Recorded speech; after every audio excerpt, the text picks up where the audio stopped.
மங்களவாரம்ங்கிற செவ்வாய்க்கிழமையில் நாம் வீட்டில் காலையிலும் மாலையிலும் விளக்கேற்றிட்டு உங்களால் முடிஞ்ச நேரத்தில் முக்கியமாக விநாயகர் ஸ்லோகங்கள் என்னெல்லாம் உங்களுக்கு தெரியுமோ சொல்லுங்கள்.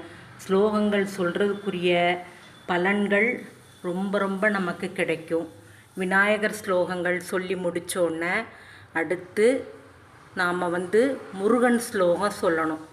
முருகனுக்குரிய ஸ்லோகங்கள் அனைத்தும் சொல்லனா எவ்வளவோ இருக்குது.